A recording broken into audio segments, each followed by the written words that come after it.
Olá, tudo bem com você? Estamos aqui no NASP Campus Engenheiro Coelho para dar prosseguimento à série Laodiceanos, o povo do juízo.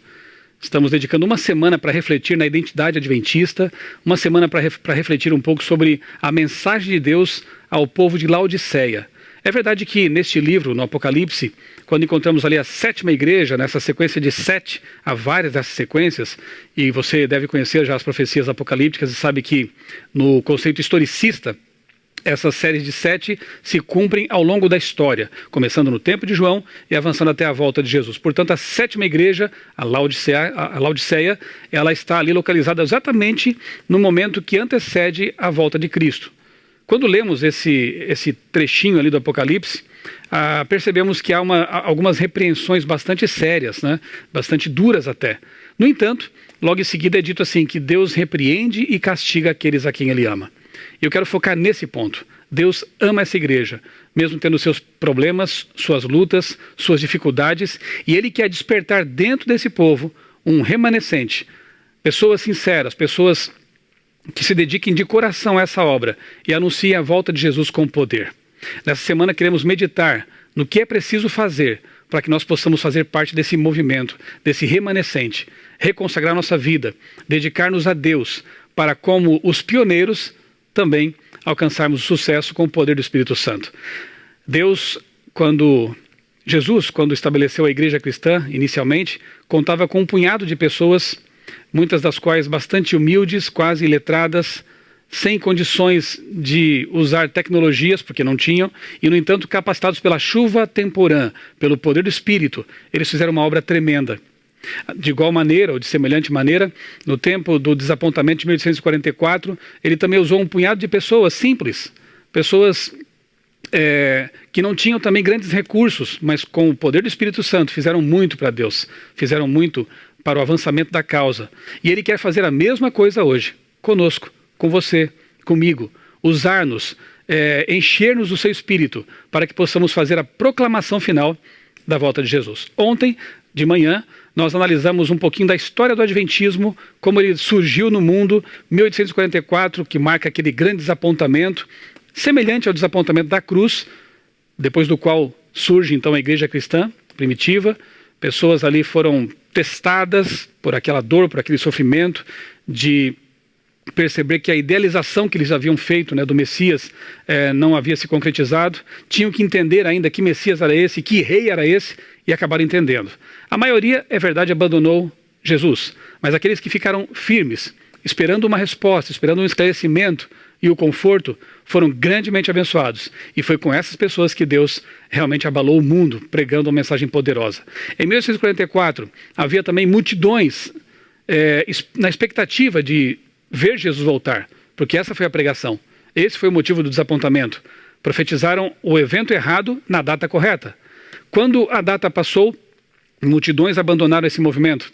Várias pessoas voltaram para suas igrejas, alguns deixaram até de crer em Deus, mas os que ficaram firmes, aqueles que buscaram a Deus, aqueles que esperaram pela resposta divina, esses foram usados poderosamente por Deus para trazer uma mensagem de reforma para o mundo. Semelhantemente à primeira reforma protestante, no século XIX, Deus promove uma nova reforma em termos, porque verdades que estavam sepultadas pelo pó da história, com o tempo, acabaram sendo redescobertas por esse povo adventista. Por que adventista? Porque esperava o advento, a volta de Jesus. Então eles redescobrem o sábado, o memorial da criação, estudando a Bíblia. Eles redescobrem a verdade com respeito ao estado do ser humano na morte. Descobrem que o ser humano é mortal e depende de Deus totalmente para viver aqui e eternamente. Redescobrem a verdade preciosa do santuário. E outras mais, como a reforma de saúde. E com essas redescobertas, eles vão se aprofundando no conhecimento da palavra de Deus e sendo insuflados pelo Espírito Santo, motivados pelo Espírito Santo para sair ao mundo e pregar. 1844. Algum tempo se passa e eis que em 1880 essa mensagem também chega ao nosso querido Brasil. E aqui, igualmente, Deus usa homens e mulheres sinceros, humildes, com poucos recursos, para trazer uma mensagem poderosa ao nosso país. Os anos se passam e hoje temos a alegria de ser o maior país em termos de presença adventista no mundo. Como é bom ver o poder de Deus agindo. Aquilo que começa com um grãozinho de mostarda cresce, se torna uma árvore frondosa. Eu quero fazer um teste com vocês agora aqui. Essa foto aqui é muito especial. Foi uma reunião lá no começo do século em que estiveram presentes vários líderes pioneiros da igreja aqui no Brasil. E eu quero mostrar alguns rostos aqui para você, para ver se você conhece ou saberia identificar essas pessoas. Por exemplo, você sabe quem foi esse homem? Vejam como é importante a gente relembrar para honrar também a memória das pessoas, né? Depois eu vou ler um texto bíblico que nos dá realmente essa motivação para nós sabermos quem são os pioneiros, honrarmos a memória deles e imitarmos a forma como eles agiram, a forma como eles creram e trabalharam. E este aqui, você sabe quem é? Quem foi? Não se preocupe, se você não sabe eu vou dizer daqui a pouquinho quem foram esses grandes homens. Este aqui, já viu em algum lugar? Saberia dizer quem é? Quem foi essa pessoa? Um grande missionário, um grande pioneiro? Enfim. Hebreus capítulo 13, verso 7 é um texto muito importante e eu gosto de lê-lo na versão Bíblia Linguagem de hoje, que diz assim: lembre-se de seus primeiros líderes espirituais que anunciaram a mensagem de Deus a vocês. Pensem como eles viveram e morreram e imitem a fé que tinham. Portanto, há respaldo bíblico para nós realmente rememorarmos, trazer sempre à memória o feito dos pioneiros. E não só isso, não é só para que possamos como que abrir um álbum de história da família, né? O que também é gostoso, também vale a pena fazer de vez em quando, né? Mas é mais do que isso. É para que nós possamos pensar na forma como eles viveram e até como morreram. No fim desse sermão, dessa apresentação, eu quero dizer para você o que foi que mais trouxe impacto à minha vida quando eu pesquisava para escrever a minha tese, o meu trabalho de conclusão de curso, meu TCC. Outro texto, Hebreus 13, aqui está o TCC, né? Em 1996, como eu disse um pouquinho ontem, aqui eu vou relembrar, eu precisava decidir que trabalho de conclusão de curso eu devia fazer para concluir jornalismo lá na Federal de Santa Catarina. E eu pensei, por que não contribuir com a igreja, trazendo, né, essas histórias que estavam esparsas aqui e acolá em alguns livros e artigos, né, agrupar tudo isso, entrevistar pioneiros, conhecer as histórias. E eu me dediquei pelo menos uns 6 meses a essa pesquisa jornalística. E depois, esse livro aqui foi publicado pela CPB, Casa Publicadora Brasileira, com o título A Chegada do Adventismo ao Brasil. E eu sempre digo e repito que a minha experiência como adventista foi tremendamente impactada pelo conhecimento da história dos pioneiros. Realmente vale a pena conhecer essas histórias, vale a pena ser inspirado pelo exemplo dos pioneiros. E este ano o livro vai ser relançado, essa é a nova capa, com novas histórias que foram descobertas, com novas pesquisas, e eu espero que você seja também inspirado por esse livro, assim como eu fui inspirado pela história dos pioneiros. Vamos começar então pelo começo, né? Aqui no Brasil, tudo tem início, no início da década de 80, quando um jovem lá de Brusque, chamado Borchardt, ele se envolve numa briga e, aparentemente, nessa briga acabou matando o seu oponente. Com medo de ser preso, de ser pego pela polícia, ele então foge, e o mapa aqui mostra realmente que ele teve que percorrer um longo caminho, lá de Brusque até o porto de Itajaí, isso em Santa Catarina. Caminhou ali vários dias no meio da mata, evitando o rio, que era o caminho mais comum, e ali poderia ser descoberto, preso, não é? E aí ele embarca em um navio clandestinamente. Aqui eu tenho outra foto de satélite, você vê que era uma região bastante montanhosa, bastante complicada, então foi realmente uma fuga bem difícil. Ele chega então ao porto de Itajaí, aí está uma foto de 1900, e ali, como eu disse, embarca então num navio escondido. Bem, aí está a vila de Brusque, onde ele morava, no início do século XX. Esse jovem Borchardt, então, no navio, em algum momento ele é descoberto ali pelo capitão, né, pela tripulação, e não tinha mais o que fazer com esse rapaz, não ia jogá-lo ao mar para os tubarões, então ele trabalha para pagar a passagem. Provavelmente numa das escalas dessa viagem na Inglaterra, porque lá já havia alguns missionários trabalhando, missionários adventistas, ali já havia uma equipe que distribuía literatura para vários lugares, porque a Inglaterra nesse momento era uma espécie de confluência de rotas, então dali era mais fácil enviar literatura adventista para outros lugares. provavelmente ali, Borchardt deve ter conhecido então os missionários que lhe perguntaram: você vem do Brasil? Ele ficou inicialmente um pouco preocupado, será que me encontraram aqui? Mas aí percebeu que não tinha perigo porque eram realmente missionários, eram cristãos, né? E aí ele disse: sim, eu vim do Brasil. Os dois perguntaram para ele: você conhece alguém lá que teria interesse em receber literatura adventista, literatura cristã, de graça? Ele se lembrou do padrasto, Carlos Drefk, que era luterano, e disse: olha, meu padrasto talvez se interesse por isso, porque ele é cristão, é luterano e gosta de ler. Então eles anotaram o endereço e poucas semanas depois chega ali a Brusque, nessa casa comercial que pertencia ao senhor Davi Hort, um pacote de revistas intituladas Stimme der Wahrheit, que quer dizer a voz da verdade. Então, nesse casarão, que era uma espécie de entreposto comercial, era uma mercearia, algo assim, e também hotel, às vezes, porque ficava próximo do rio Itajaí, que passa para o Brusque, né? Aqui, então, foi aberto o pacote. Aí uma outra foto desse casarão, já bem antigas, né? Aqui eu tenho duas mais recentes. Está localizado em Brusque, está lá de pé ainda, né? Aqui uma ocasião em que eu visitei, um pouco mais recentemente, esse local. Enfim, ali então chegou o pacote com 10 revistas com essa inscrição de capa. O senhor Drefk ficou meio desconfiado, porque ele não havia pedido nada, não sabia do contato do sobrinho lá com os missionários. E quando chegou o pacote, ele, desconfiado, não quis abri-lo. Mas os amigos que estavam em volta ali na venda, naquela loja, né, naquela casarão comercial, o incentivaram: abra. O selo estava ali, Estados Unidos, ficaram curiosos, né, e queriam saber o que tinha dentro. Relutante, ele acabou abrindo o pacote e então se deparou com as 10 revistas Stimme der Wahrheit. Ele achou curioso, mas não se interessou tanto assim por aquilo, distribuiu as demais ali para as pessoas que estavam em volta, aquelas revistas, e então o senhor Davi Hort, o dono do casarão, pegou uma para si, e quem estava presente também naquela cena histórica era o filho de Davi Hort, o Adolfo Hort. Adolfo tinha cerca de 10 anos naquele momento, estava ali, imagina uma criança, né? Eu fico imaginando as cenas, talvez sentado em cima de algumas sacas de feijão e observando o pacote sendo aberto. E naquele momento, Adolfo não compreendia bem o que estava acontecendo e nem o que aconteceria com ele, porque 10 anos depois, esse menininho, esse garotinho, ele também passaria pela conversão.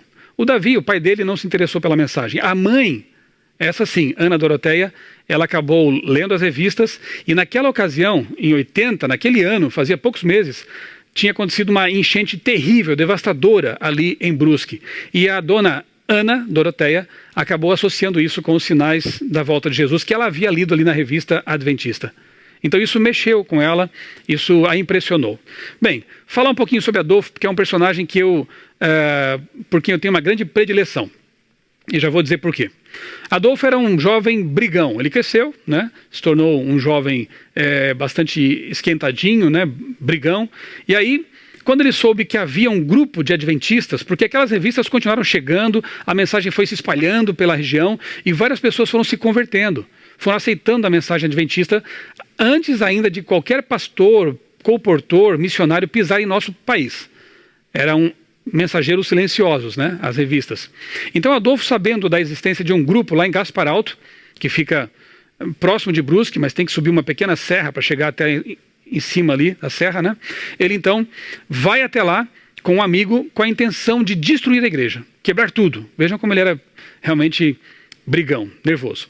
Quando chega até lá, ele desce do cavalo com um amigo e se aproxima da igreja e havia alguém pregando.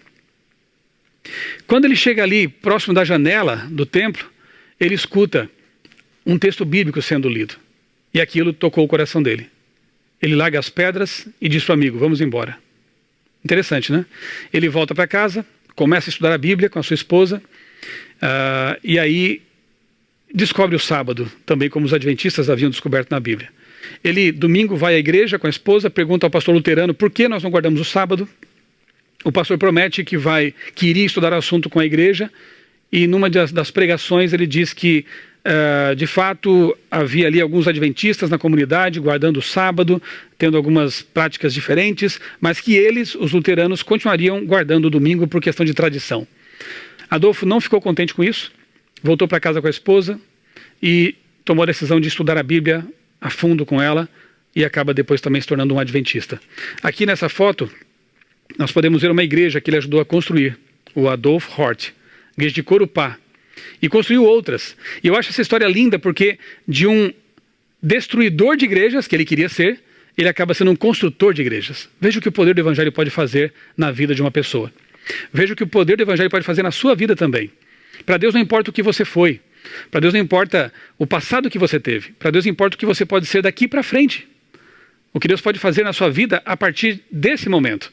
Deus, ele transforma vidas, transforma corações. E para mim, e esse personagem mereceu um capítulo no meu livro, Adolfo é um exemplo disso. Ele se tornou um homem manso. Ele estudou na literatura adventista métodos de terapia, de cura, e ajudava a comunidade toda. Ele era tido como uma pessoa muito bondosa. E eu entrevistei, por exemplo, algumas netas dele, e dá para ver nos olhos delas o brilho quando falavam dele. Uma pessoa que colocava a Bíblia em tudo que falava, ensinava, realmente um grande pioneiro. Alguém que foi transformado pelo poder de Deus. Veja, o poder de Deus que atuou lá nos tempos bíblicos, que transformou Saulo, um perseguidor da igreja, em Paulo, um discípulo, que transformou João num filho do trovão para alguém relacionado com o amor, o discípulo do amor, é o mesmo poder que atuou no século XIX na vida de Adolfo e outros mais. E é o mesmo poder que pode atuar e vai atuar na sua vida também, se você assim o desejar. Se você permitir, como lemos ontem, né, na mensagem à Laodiceia, que Jesus, que está à porta batendo, entre na sua vida, no seu coração, na sua casa e faça essa mudança tão necessária. Tá bem? Vamos prosseguir com a nossa história. As publicações, como eu disse, em alemão, continuaram chegando ali na região de Gaspar Alto, Brusque, né? E aí entra em cena um outro personagem chamado Schick-Wiedowski. Era um professor, porque o Drefk, padrasto do Borchardt, que fugiu para a Alemanha, lembram? Aquele brigão lá. O Drefk, desconfiado de que um dia pudesse mandar a conta da literatura, acabou desistindo de permitir que mandassem no nome dele. As pessoas ficaram tristes, chateadas, porque estavam gostando de receber as revistas e os livros que falavam da volta de Cristo, da lei de Deus, da reforma de saúde, dessa mensagem maravilhosa que Deus entregou por meio desse movimento profético. Então, o professor Schick-Wiedowski, um polonês, ele assumiu o compromisso, então, de receber as revistas e distribuí-las para as pessoas. Durou pouco tempo também esse entusiasmo dele, e aí entra em cena um terceiro personagem, esse pitoresco, chamado Dressler, Frederick Dressler. Era filho de pastor luterano na Alemanha, veio para o Brasil, infelizmente era um alcoólatra, e o que ele fazia com as revistas? Veja só que interessante. Ele recebia aquelas revistas com um bom papel importado, ele vendia essas publicações nas vendas, né, como a do senhor Davi Hort. E qual era o interesse dos vendeiros, do dono de mercearia em comprar essas revistas? Papel bom para fazer embrulho. Então o que eles faziam? Arrancavam as páginas, embrulhavam sabão, tempero, mercadorias. As pessoas iam às vendas comprar sabão, por exemplo, e levavam para casa a mensagem adventista. E assim muitas pessoas foram alcançadas por meio dessa distribuição de páginas de maneira involuntária. Dressler foi tocado também por essa mensagem. E depois, quando o primeiro pastor, já vou mostrar para vocês quem foi, veio ao Brasil para realizar os primeiros batismos, acompanhado de Dressler, eles vão até um alambique para vender alguma coisa, fazer contato com aquele senhor. Ele oferece cachaça para o pastor nega e diz por quê. E quando vai oferecer para Dressler, ele também diz, eu não aceito, não quero, não bebo mais. Então você vê que a mesma mensagem que ele distribuiu antes para tentar trocava isso por cachaça nas vendas, papel por cachaça, a mesma mensagem que ele distribuiu acabou tocando e mudando também a vida dele. É o poder do evangelho fazendo diferença, mudando vidas. Bem, esse senhor, Guilherme Bels, aqui está a esposa dele também, Johanna Bels, ele foi um dos que comprou essas mercadorias embrulhadas por uma mensagem diferente, uma mensagem especial. Um dia, voltando de Brusque para Gaspar Alto, porque ele morava lá, ele então se dá conta de que as mercadorias estavam embrulhadas com páginas impressas em alemão. Guilherme veio da Pomerânia, uma região antiga lá da Alemanha, né? E não era fácil encontrar folhetos e publicações impressas na língua alemã, na língua materna. Então ele desembrulha aquilo com muito cuidado e começa a ler. E percebe que eram mensagens bíblicas. E começa a comparar com a sua Bíblia em alemão, aquilo que estava lendo. Curiosamente, quando ele vai visitar o irmão, Karl, ele vê na estante do irmão um livro diferente. E ele, quando vai pegar o livro, talvez porque as mãos já eram calejadas por ser um lavrador, o livro escorrega, cai ao chão e se abre exatamente num capítulo que falava sobre a mudança do sábado para o domingo. E nesse momento, então, Bels se lembra da infância, quando lá na Pomerânia, ele, lendo a Bíblia, garotinho ainda, ele se deparou com o sábado.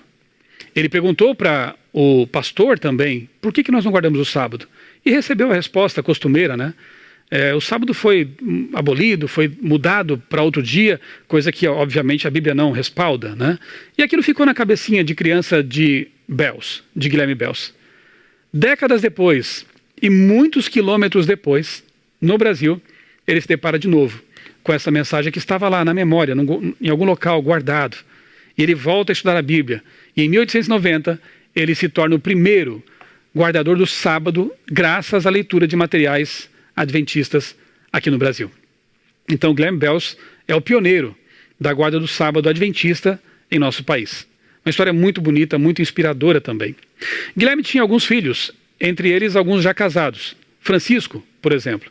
Francisco e Gertrude foram visitados por Guilherme Bels. Obviamente que quando você conhece a palavra de Deus, quando você conhece a mensagem poderosa do Evangelho, o que você quer fazer é levar a outras pessoas. Levar o que você descobriu para outras pessoas. Guilherme tenta fazer isso com os filhos. E quando ele visita Francisco, a resposta do filho foi a seguinte: pai, a gente até entende isso que você está estudando, que você descobriu, mas somos muito jovens ainda. Nós queremos aproveitar a vida, e aproveitar a vida para eles era beber álcool, era ir para as festas, né? Essas coisas. E ele então rejeita a mensagem. Gertrude, a filha dele, ficou doente, ficou acamada, e parecia realmente que ela não ia durar muito, a situação estava bem grave. E Francisco entendeu, de certa forma, isso como um recado. Numa noite, ele vai até os fundos da casa, passava ali um riacho, ele se ajoelha ali, e faz uma oração muito sincera a Deus.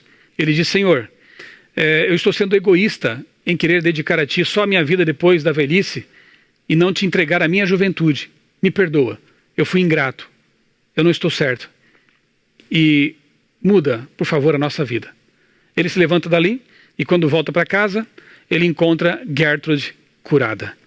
Foi o primeiro milagre de cura que Deus operou ali entre aquele punhado de pessoas em Gaspar Alto, para dizer assim: filhinhos, eu estou com vocês, não se preocupem. Francisco tornou-se um missionário, pregou de norte a sul, de sul a norte do Brasil, nordeste, passando por vários lugares, levando a mensagem de salvação às pessoas. Aqui está um dos filhos de Francisco, talvez você não saiba quem ele é, mas deve ter ouvido falar dele, Rodolfo Bels. Também foi pastor, escreveu alguns livros que a CPB já imprimiu. Por exemplo, Quando Tudo Falha, uma obra bem conhecida e admirada desse pastor, Rodolfo Bels. Foi um grande líder da igreja aqui no Brasil. O filho de Rodolfo, neto de Francisco, também pastor. Foi o primeiro pastor, na verdade, a vestir o uniforme de desbravadores no Brasil. Um pioneiro desse movimento também aqui em nosso país. Veja que bonito. 3 gerações de pastores descendentes do pioneiro Guilherme Bels. Poder do Evangelho na vida.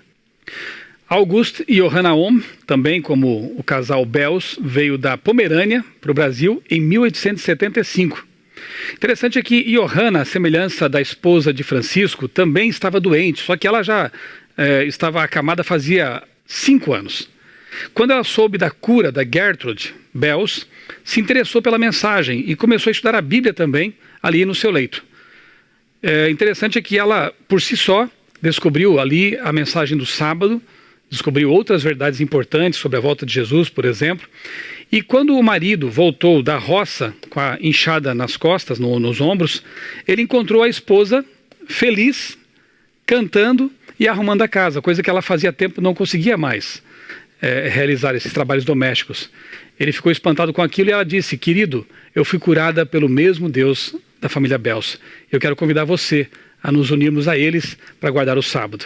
Veja, a segunda cura que Deus operou ali em Gaspar Alto, dizendo, repito, eu estou com vocês, não tenham medo, não se preocupem. A história prossegue e eu quero perguntar para você, lembrou de quem é este homem?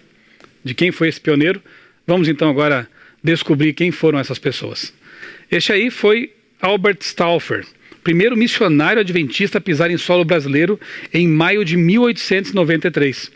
Stauffer estava colportando no Uruguai, na época, e então decidiu, movido pelo Espírito Santo, entrar no Brasil e começar seu trabalho sozinho. Repito, até então, durante 1880 até essa época, nós não tínhamos aqui no nosso país nenhum pioneiro, nenhum missionário, nenhum pastor, nenhum colportor. Stauffer, então, foi o primeiro. Albert Stauffer, grave esse nome, ele merece ser lembrado. Para ajudá-lo, pouco depois veio William Thurston, que montou no Rio de Janeiro um entreposto de literatura. Por quê? Os colportores começaram a trabalhar no Brasil e precisavam então receber mais rapidamente os livros. Como vinham dos Estados Unidos, demoravam mais, então era interessante ter um depósito no Rio de Janeiro, e o Thurston então ficou responsável por esse entreposto. Frank Westphal então foi o primeiro pastor a vir ao Brasil em 1895 para realizar os primeiros batismos de conversos ao adventismo. Ele ficou 5 meses aqui no Brasil. Veja, Westphal era cunhado de Thurston, aquele que ficou responsável pelo depósito no Rio de Janeiro. Thurston começou a perceber, pelo relato dos missionários, dos pioneiros, como Stauffer, que já havia pessoas convertidas à mensagem adventista no Brasil, especialmente lá em Santa Catarina. Porque quando alguns colportores batiam à porta de pessoas ali, eles descobriam que já havia guardadores do sábado, já havia pessoas ali que criam na volta de Jesus e estavam praticamente preparadas pela literatura para ser batizadas. Então, Thurston envia uma carta para o seu cunhado que estava na Argentina, porque o pastor Westphal inicialmente começou o seu trabalho na Argentina, e então Westphal decide vir para o Brasil a fim de conhecer essas pessoas, prepará-las adequadamente, se fosse o caso, para o batismo e, finalmente, batizá-las. E ele permanece aqui, então, 5 meses, realizando um trabalho maravilhoso, um trabalho também penoso, porque naquela época as viagens eram feitas sobre o lombo de mulas, ou então em alguns trechos em trem, ou a pé mesmo, carregando os livros, carregando a bagagem, e assim eram as coisas naquele tempo. Frank Westphal, esse pastor, o primeiro a vir para o Brasil, ele enviou várias cartas para a esposa na Argentina que lamentavelmente não chegaram. E ela também enviou cartas para ele que acabaram não chegando por aqui. Vejam como as coisas eram complicadas naquele tempo. A filhinha de Westphal adoeceu gravemente, só que ele não ficou sabendo disso. 5 meses de trabalhos aqui no Brasil, ele decide voltar, e quando volta, lamentavelmente, a filhinha já havia morrido. Será que ele se revoltou com Deus? Será que a esposa ficou revoltada com Deus por causa disso, dedica a vida ao Evangelho e sofre uma perda tão triste? Eu quero ler com você agora um dos trechos dessas minhas pesquisas sobre a história da igreja no Brasil que mais me emocionam. Ele foi escrito pela esposa do pastor Westphal, a senhora Westphal, na biografia que ele escreveu tempos depois, com o título Desbravando o Continente Negligenciado, ou seja, América do Sul. Veja o que essa mulher escreveu ali na biografia. Longas viagens foram feitas em assentos de madeira, dormíamos em camas duras, pois naqueles dias poucas pessoas possuíam colchões de mola. Em alguns lugares havia muitos mosquitos e pulgas. Aqueles dias foram de bênçãos espirituais, e não existe arrependimento pelo sacrifício que fizemos. Se eu pudesse, viveria aqueles dias novamente e faria um trabalho melhor pelo meu mestre. Porém, e ela cita aqui Ellen White, passamos por este caminho apenas uma única vez. Portanto, vamos ser fiéis enquanto os dias ainda estão se esvaindo. Esse era o tipo de pessoa, né, que deu início à obra adventista em nosso continente. Era disso que os pioneiros eram feitos, de amor, coragem, dedicação. Para uma mãe dizer isso, se eu pudesse voltar, eu voltaria e faria tudo ainda melhor pelo meu mestre, o meu Senhor Jesus. Veja que inspiração. Veja como Paulo está certo quando diz: conheçam a vida dos seus primeiros líderes espirituais. Imitem a fé que eles tinham, a maneira como viveram e morreram. Porque até hoje, mesmo dormindo no pó da terra, esses homens e mulheres falam para nós. Eles nos comunicam essa coragem, essa inspiração, que nós possamos ser como eles, dedicar a vida à causa do Evangelho. Que nós possamos ser como eles, não mornos laodiceanos, mas pessoas que vibram por amor a Deus. Pessoas que estão quentes espiritualmente e que se dedicam à causa do Mestre. Quanta inspiração encontramos nessas histórias. Este aqui, lembra? Quem foi esse jovem, aqui jovem nessa foto, né? Naquele encontro que houve de líderes aqui no começo do século. Esse jovem era Guilherme Stein Jr., Guilherme Stein Filho. Ele se tornou adventista graças à leitura do livro Der große Kampf, ou seja, O Grande Conflito, de Ellen White. Foi batizado em abril de 1895 pelo pastor Frank Westphal e tornou-se o primeiro professor, primeiro diretor de escola, primeiro editor adventista no Brasil. O irmão Guilherme Stein Jr. conhecia vários idiomas, era muito culto, embora tenha sido um autodidata. Ele fez a primeira tradução do livro Caminho a Cristo para o português, livro de Ellen White, e realmente foi um pioneiro multifuncional, serviu em várias frentes da obra adventista em seus primórdios aqui em nosso país. Ele tem ali em Brasília, na Sociedade Criacionista Brasileira, no Centro Cultural, um busto em homenagem a ele e a Bíblia que ele estudava. Realmente é um material muito precioso. Aqui tem uma página que eu fotografei bem de perto com a assinatura dele, Guilherme Stein Filho, e veja, uma Bíblia em hebraico. Guilherme estudava a Bíblia em grego, hebraico, conhecia várias línguas, fez pesquisas relacionadas com linguística, tupi-guarani, era um autodidata, como eu disse, um profundo estudioso. Não é à toa que Deus o escolheu então para ser o primeiro diretor de escola adventista, o primeiro professor na Escola Superior de Gaspar Alto, formando missionários, e o primeiro editor da que viria a ser conhecida como Casa Publicadora Brasileira, cujos trabalhos começaram em 1900, lá no Rio de Janeiro. Guilherme Stein Jr., este homem merece ser recordado, merece ser lembrado pelo trabalho fantástico que ele realizou aqui no Brasil. Aqui foi o rio onde foi realizado o batismo dele, né, pelo pastor Frank Westphal, o rio Piracicaba. Como é um rio assim bastante caudaloso, a cena descrita pelo pastor Westphal é bem interessante. Thurston segurou o pastor pelo paletó, enquanto o pastor desceu ali para batizar Guilherme Stein naquelas águas. Pouco depois, o pastor Westphal se dirigiu a Santa Catarina. Levou, claro, vários dias para chegar até lá, como eu disse, o trajeto não era fácil, as viagens eram difíceis, e no dia 8 de junho de 1895 foi realizado no Itajaí Mirim, lá em Brusque, o segundo batismo adventista em nosso país. E aí, poucos dias depois, 3 dias depois, ele subiu até Gaspar Alto e lá realizou o terceiro batismo adventista no Brasil. E nessa ocasião, então, foi batizado, entre outros, o irmão Guilherme Stein, melhor dizendo, o irmão Francisco Bells. Lembra dele? O primeiro converso à mensagem adventista, por ter lido ali impressos, né, comprados numa venda, numa casa comercial. Foram dias memoráveis, né? Aqui está o riacho que eles costumavam represar para realizar os batismos, né? Aquele riacho na beira do qual Francisco Bells orou pedindo perdão a Deus e se entregando ao Senhor. Aqui é uma página do livro de registro de membros da Igreja de Gaspar Alto, 1895, dá para ver aqui alguns nomes especiais: William Bells, ou Guilherme Bells, aqui Johanna Bells, aqui família Ohm.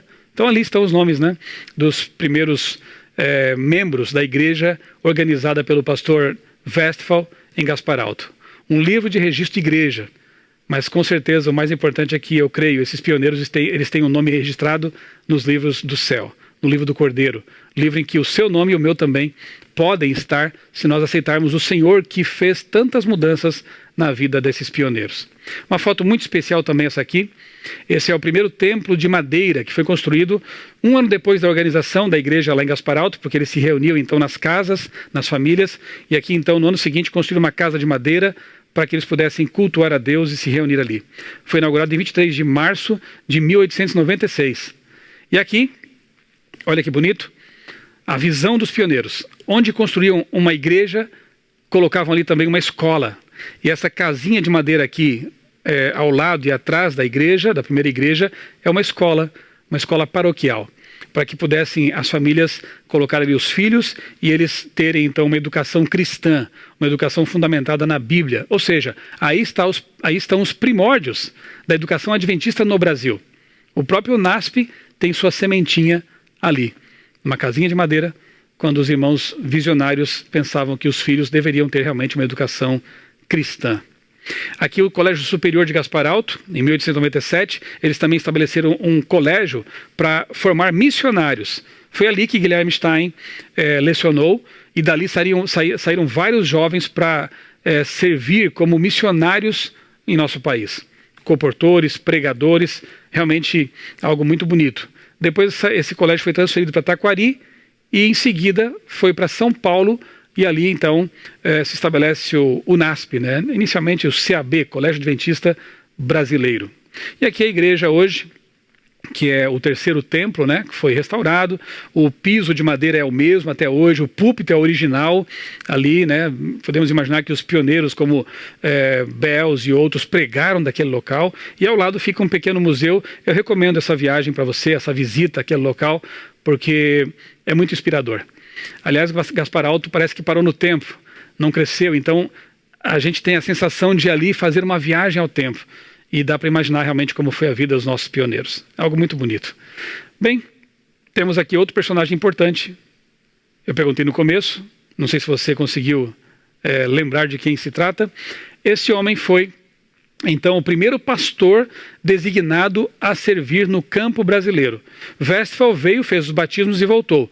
Huldreich Graf, um pastor de origem alemã, e tinha que ser assim, porque os primeiros conversos, né, nós já vimos aqui, eram de origem alemã, colônias alemãs, Santa Catarina, Rio Grande do Sul, em Minas Gerais também, Espírito Santo, ali onde havia alemães que podiam ler na língua alemã, então os comportores foram alcançando primeiramente esses grupos. Depois, naturalmente, que com o estabelecimento da Casa Publicadora Brasileira e o início da publicação de materiais em língua portuguesa, a obra se expandiu por todo o país, né? Então o pastor Graf veio para servir como distrital de um grande distrito chamado Brasil. Então imagine a situação, ele estava pregando aqui em São Paulo, realizando batismos, estabelecendo igrejas, e de repente chegava uma carta da Bahia, e lá tinha que ir o pastor Graf para a Bahia para continuar a obra naquele estado. Depois chegava uma outra carta do Rio Grande do Sul, e ele precisava ir até o Rio Grande do Sul. E nessas viagens todas, ele chegou até a escrever um relatório com o título 100 dias no lombo de uma mula. Calcula-se que o pastor Graf, nesses 12 anos de ministério no Brasil, tenha viajado cerca de 25 mil quilômetros em cima de burros, de jumentas, né? Ou seja, quase meia volta ao mundo em cima desse meio de transporte. Trabalhou muito. Eu me lembro de uma cena que está relatada em meu livro, A Chegada do Adventismo ao Brasil, em que, certa ocasião, o pastor Graf estava viajando pelo Rio Grande do Sul, montado numa mula, e, de repente, ele que queria seguir para o lado direito, vê que a mula estava insistindo no lado esquerdo.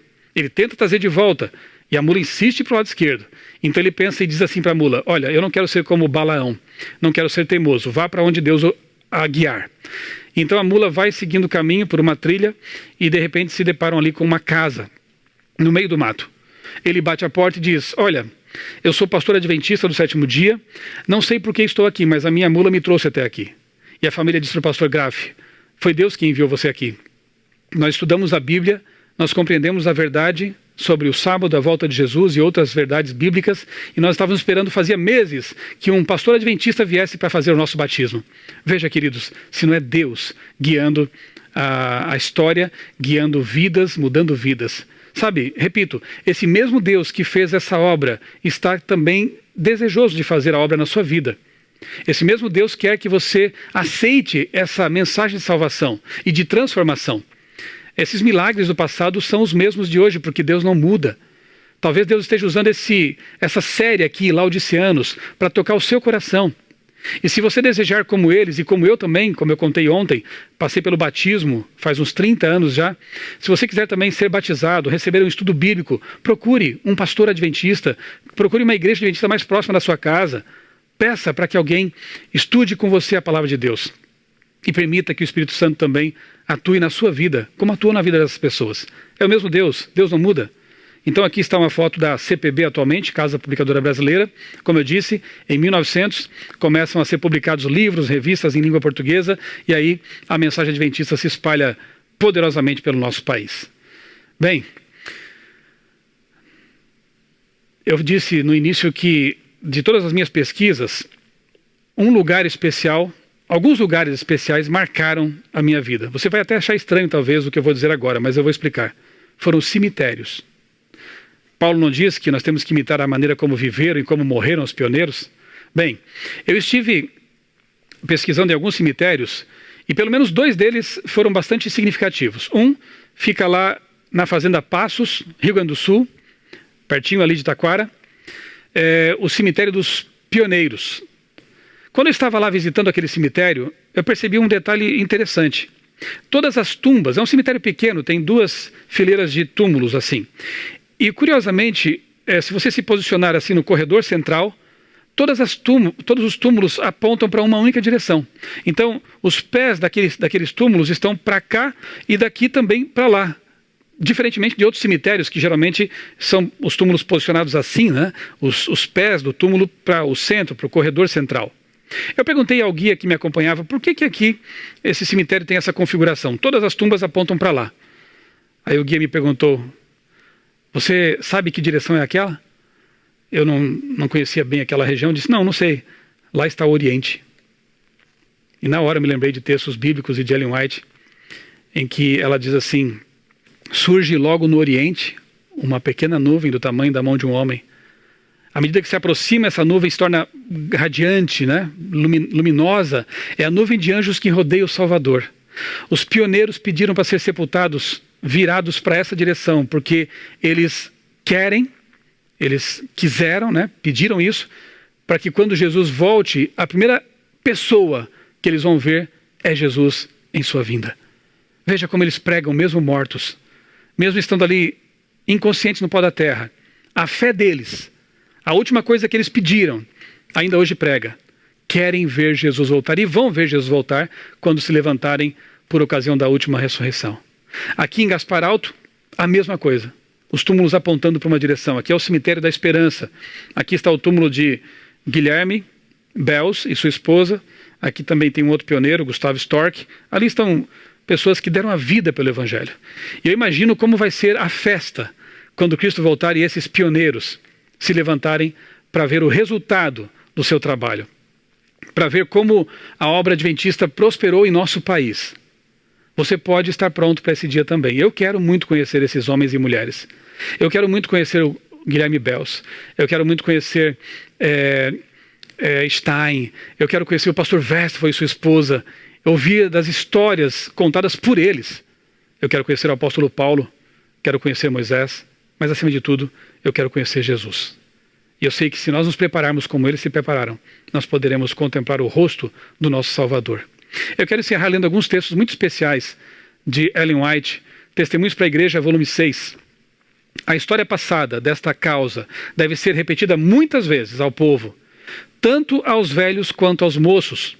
Necessitamos rememorar frequentemente a bondade do Senhor e louvá-lo pelas suas maravilhas. Outro texto, Profetas e Reis, página 170.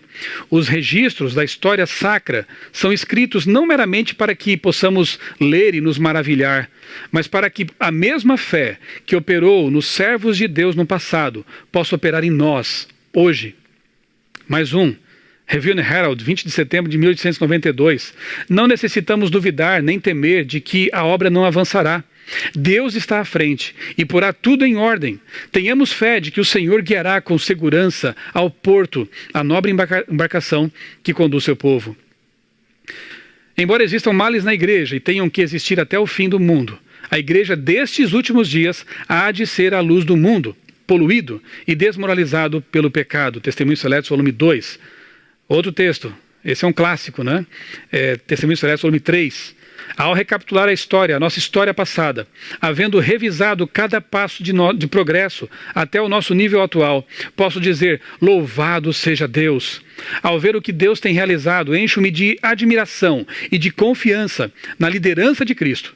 Nada temos a temer quanto ao futuro, a menos que esqueçamos a maneira em que o Senhor nos tem guiado e seu ensino em nossa história passada. Queridos, Ellen White, uma profetisa de Deus, pediu para ser sepultada por esta igreja. Uma cerimônia realizada por pastores adventistas. Ou seja, ainda que nós pertençamos ao período histórico de Laodiceia, ainda que haja advertências duras para esse povo, que se sente tão rico, tão abastado, mas é miserável, pobre, cego e nu, não percebe sua situação. Ainda que sejamos chamados por Deus de mornos, Deus diz: eu repreendo e castigo a quem amo. Eu estou à porta e bato. Abra a porta, porque esta é a igreja que Deus está conduzindo até o fim. É nesta igreja que eu quero estar também até o fim, porque esta igreja é a menina dos olhos de Deus. Como diz Ellen White, há problemas, há lutas e dificuldades, sim, porque ela é composta por seres humanos como eu e você. Mas essa é a igreja por quem Jesus morreu e quer usar para advertir o mundo dessa mensagem importante da volta de Jesus. A mensagem dos 3 anjos, sobre a qual ainda vamos falar nessa semana. Apocalipse 14, 6 e 7. Temei a Deus e dá-lhe glória, porque é vinda a hora do seu juízo, e adorai aquele que fez o céu, a terra, o mar e as fontes das águas. Deus quer usar essa igreja para levar essa mensagem salvadora ao mundo. Eu espero que durante essa semana, amanhã teremos mais, 20 horas, de novo, aqui nesse mesmo canal, nós vamos continuar refletindo sobre a nossa condição laodiceana e sobre a solução que Deus oferece para nós, o seu povo, a fim de que nós possamos, pelo poder do Espírito, completar a obra que os pioneiros começaram tão bravamente. Que Deus coloque em nós a mesma motivação, a mesma vontade de pregar para vê-lo voltar, e que ele volte logo, a fim de que todos nós, os de hoje, os pioneiros de hoje, os pioneiros de ontem, e todos os filhos de Deus em toda a história, possamos estar juntos com Jesus para sempre. Vamos orar? Bondoso Deus, muito obrigado, Senhor, por tua bondade em nos escolher para ser teus servos. Muito obrigado, Senhor, porque tu tens conduzido a tua igreja ao longo de toda a história. Nós podemos ver a tua mão poderosa conduzindo essa história linda de homens e mulheres que dedicaram a vida, que não mediram esforços para levar avante a mensagem do Evangelho. Que nós possamos também, no mesmo espírito deles, na mesma motivação, concluir essa obra que eles começaram. Dá-nos, ó Deus, o teu poder, derrama sobre nós o teu Espírito, para que nós possamos realmente, aquecidos pelo Espírito Santo, concluir esse trabalho. Nós pedimos agradecidos, em nome de Jesus. Amém. Boa noite a você, e não se esqueça, amanhã, 20 horas, teremos aqui mais um estudo, mais uma mensagem que certamente vai tocar nossa mente e o nosso coração. Até lá.